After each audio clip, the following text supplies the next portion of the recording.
All right, babe, it's your coach Shay here, and today I'm going to be revealing my secret to you of how I was able to lose more than 20 pounds in less than 6 months. Now, you saw the photo of me where I'm 20 pounds overweight, and I am so excited to talk to you about how I was able to focus on what was most important when it came to losing weight. Now, it's pretty obvious that movement is important, and movement can be a sufficient way to shed pounds fast. However, there are really important nuances to not just dropping body fat, but being able to maintain your strength and being able to live a functional lifestyle. And so, what I want to say right now to you is while movement is important, I personally believe that about 80% of reducing body fat starts in the kitchen. Now, before you get all scared and in shambles and ready to deprive yourself of your favorite things, I want to let you know that in my journey of dropping more than 20 pounds, I actually found it not only enlightening, but I was able to find simple joys in finding alternatives and truly understanding what it took to reduce body fat overall while still eating foods that I really, really loved. So, if your goal is to lose more body fat, I want you to stick around to the end of this video because I'm going to reveal to you 5 tips that helped me to lose this weight in less than 6 months. Let's get started. Number one, I'm pretty sure you've heard this several times before and you're going to hear it again from me. You need to prioritize protein. Protein, protein, protein. People actually underestimate what this macronutrient does in terms of being able to lose body weight. Yes, protein does help to recover the muscle group and actually increase muscle mass, but did you know that it also increases metabolism, which is the very function that helps you to burn body fat? This is why protein is super important. Now, most of my clients are women. I work with a lot of women. And so I am talking to you, my beautiful bae. I need to let you know that while it might seem challenging to increase protein over time, I want you to know that it is possible. And the smallest steps can lead to the largest victory if you're just able to increase protein a little bit each day. How I was able to do this was by utilizing protein powders to make protein shakes. That's usually how I would break fast on a day to day basis. I also increased the protein on my plate just a little bit. So instead of having just one piece of chicken breast, I'd have one and a half. And while I knew that two would be better, I couldn't finish two along with whatever else was on my plate. So one and a half was sufficient for me. Maybe for you, it's one and a quarter, but you want to try to increase that protein on your plate as much as possible. Then I started to look for other alternatives of protein. Like I had no idea that a cup of edamame was 17 grams of protein on its own. And I thought that was absolutely amazing because edamame is super light. It's very easy to enjoy. You steam it, you drop some Himalayan salt or some sea salt on it, and it's ready to go. That's it. And you can have that as a snack. It was so important and it made a large difference in a very short time period when it came to reducing body fat. Tip number two is to drink more water. This is also very underestimated. I was surprised by not just how much weight that I started to see drop from the scale or drop from my overall physique, but also how it increased the definition and my muscle mass over time. So this is really important, especially as you lose weight. You're going to want to be more toned and defined. This is typically the next goal or the next step after you achieve a certain amount of weight loss is you want to see those cuts and the definition and those shadows that shows that you've been working on your muscle mass. And so drinking more water not only helps you to do that, but it also increases your metabolism, which again is the function that is going to burn body fat. Okay. And I also learned that a lot of times where I thought I was hungry, I was actually thirsty, which means I wasn't drinking enough water throughout the day. So, what I started to practice and what I would recommend for you is before you have a meal to actually have some water. Now, what was taught to me was to have a full glass of water. I found that to be too much. And so I didn't have a full glass of water, but I'd had a few ounces. Even if it's 4 ounces of water or 6 ounces of water before your meal, then during your meal, so while you're eating slowly, you're taking breaks, you're drinking some water, and then you're finishing that full cup of water by the end of the meal. if not having a full cup of water at the end of the meal. For some people, this is possible. For some, it is not. But I promise you, if you can get in around 10 ounces of water throughout your meal time, that you'll find yourself fuller, faster, but not with calories, but with water, and you're replenishing your system sufficiently so that you're able to continue to burn body fat. Water is key. You need to hydrate. So not only do you want to drink water during your meals, you definitely want to drink water throughout the day. I know one of the drawbacks is having to go to the bathroom more frequently, but guess what? That is a good sign of your health and that you are reducing body fat when you're drinking more water. The next one is one of my favorite topics. In fact, my previous video was on this topic exactly. And so my third tip for you in order to lose more body fat in a shorter time frame is to snack better. Many people think that they actually need to stop snacking or that snacking is the issue. And I guarantee you it's not. It's only what you're snacking on and how you're snacking on that thing. For me, a couple of my favorite snacks was always chips and ice cream. That I loved, right? If there were Oreos around, you could throw that in there too. But if it was Oreo ice cream, even better. Okay, those are my two favorite snacks. Very empty calories and very high in calories, and I will be able to finish a bag by myself. I mean, leave it to me. I could finish a carton of ice cream by myself as well. These are not the snacks that are better for you. What you want to do is you want to find really healthy alternatives and sufficient snacks, nutrient dense snacks. So for me, some of my favorite snacks is I still have chips, but I have a very specific tortilla chip and then I add a dip with it, like a guacamole dip. Why? Because you'll become fuller and it's more nutrient dense. The problem with eating a bag of Doritos is that it's completely empty calories. You can eat a bag of Doritos and then within 30 minutes or less still be extremely hungry. Now you're ready for a meal after you just ate 300 calories from this bag of Doritos. When you have a few chips that's actually more nutrient dense, I believe Good and Gather from Target actually has a pretty decent tortilla chip. It's a flaxseed and it has a bunch of organic ingredients and a bunch of nutrient dense minerals and seeds inside of them.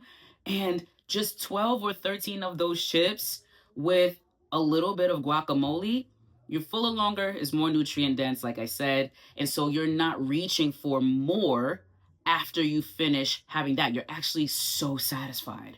Another one of my favorite snacks is going to be hummus with whatever veggie that you love. Okay, sometimes I do sweet peppers or celery or baby carrots with some dips. Super low in calorie but high in nutrients. Or again, I already mentioned edamame. If you just have a cup of edamame, you get 17 grams of protein and such a low amount of calories. I mean, guys, it's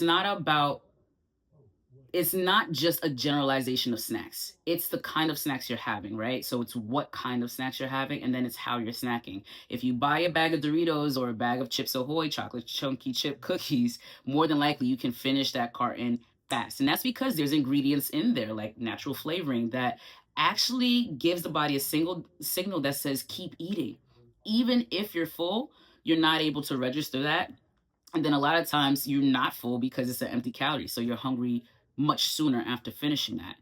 When you snack better and you have a bowl of Greek yogurt with some berries, some nuts, even some dark chocolate, guys, this is so much better.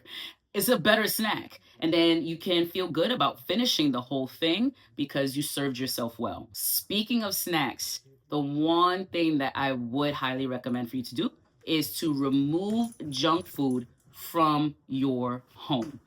Now, listen, I know this could be a challenge for a lot of people, especially those who live with others who are not on the same health kick or same fitness journey as you. But I cannot stress the importance of having your own pantry or your own cabinet of snacks or your own section in the fridge of what you'll snack on, and to make sure that yours is separate from anyone else's. Otherwise, if you have control of what can come into your home, don't bring it into your home. This doesn't mean that you can't have those snacks ever again. I mean, when I went out over the weekend, I had a 9-layer chocolate cake with some friends after dinner. Okay. Why was I able to do that without feeling guilty or without worrying about how many calories I was consuming or fearful about me gaining weight again? Because I don't do it often. Because it's not in my house where it's easily accessible and I can have it anytime. Now, if those things are in my house every day, I'm going to have it every day.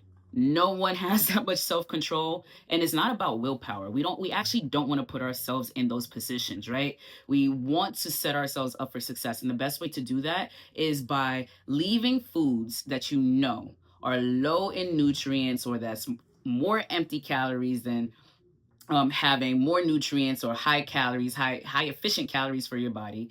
Then you want to leave those things outside. And you know what? If you want it that bad, you got to go get it. So, like I mentioned earlier, I love me a bag of chips. I will bust down a bag of Doritos, the big bag, by myself.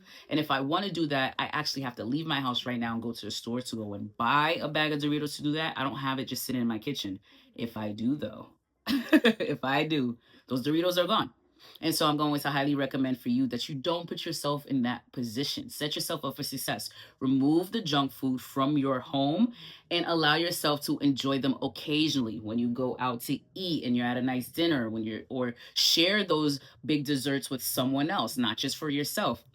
Or you know what? If you actually want some Oreos, go and get some Oreos while you're out, but not every day. And these are not things that you should bring inside of your home to tempt yourself. And here we go, y'all. Already at my fifth tip on how to reduce weight fast. One of my favorite conversations to have because of the large myth behind this is I want you to eat more carbs. Complex carbs to be exact.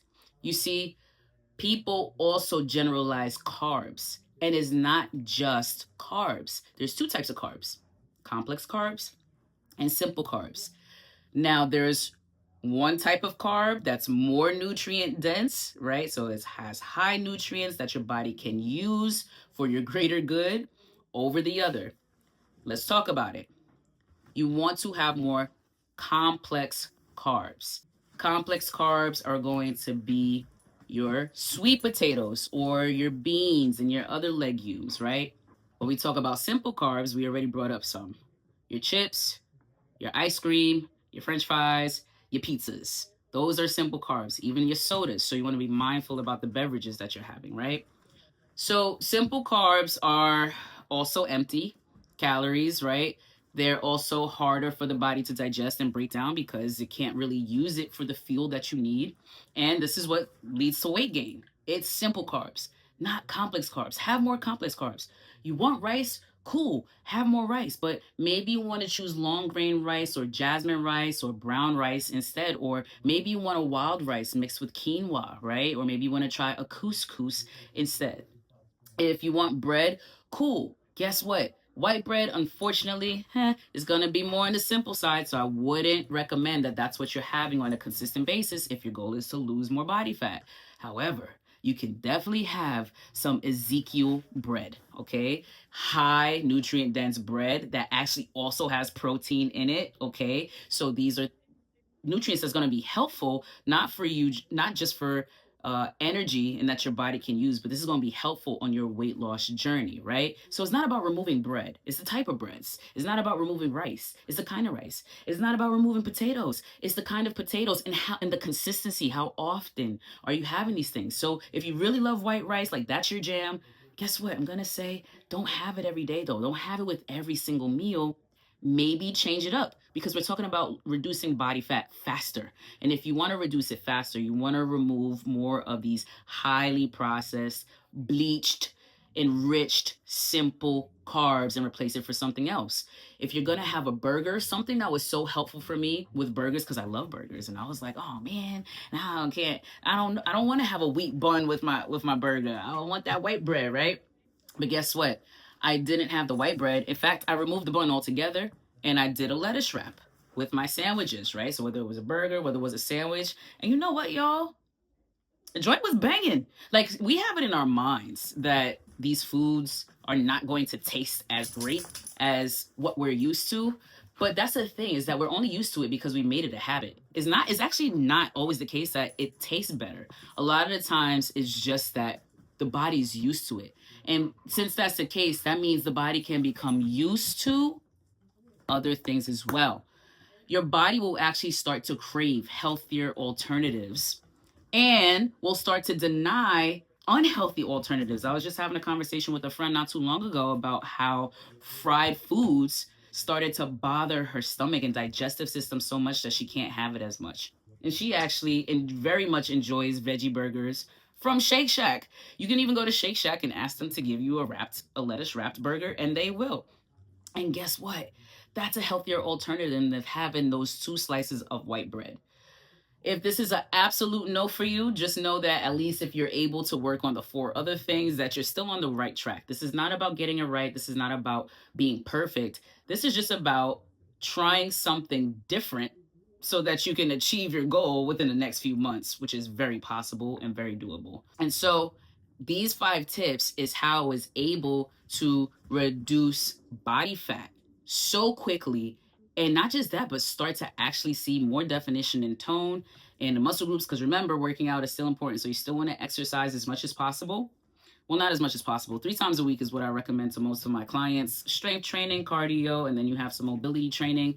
This is sufficient enough on your journey while making sure that you are spending great time in the kitchen and getting in as much nutrients as possible that's going to promote and support the body fat loss. The next time you want a Snickers, y'all, like sometimes how I crave, grab a handful of trail mix.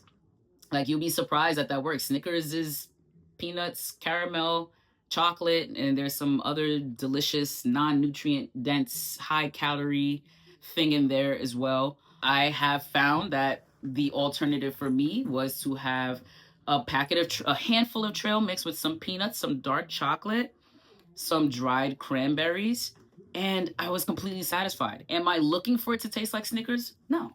But the thing is that we can't remove our cravings. Cravings are going to come. We want to satisfy the craving, and you should. And you could do that with a healthier alternative. And so I actually don't crave Snickers anymore.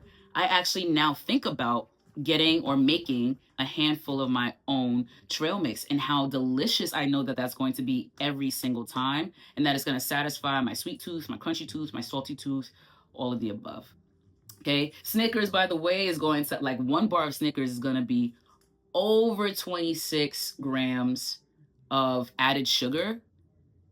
And I'm saying this because if you actually purchase a bag of trail mix like I have here, which I was gifted and I'm so grateful for, okay, got some dark chocolate, some almonds, some cashews in here. And 1 serving size of this is going to be 8 grams of added sugar. So this still has added sugar in it, but guess what? That's okay with me, because at least it's not 26 to 30 grams of added sugar in a Snickers bar. This is what I mean by a better alternative than to just submit to the things that you're used to. Listen, if you try this, I need you to let me know. I need you to give me the feedback. Also, drop a comment down below about which tip hit home the most and what you're going to try right away to address your nutrition so that you're able to lose as much body fat as possible within the next 6 to 5 to 4 to 3 months. If you need additional support, be sure to click the link down below in the description box and set up a discovery call. I would love to have a coaching conversation with you to set you up for success on your weight loss journey or anything else that you're looking to do. I'm your coach Shay, and I'll be happy to help you, bae. So until next time, peace.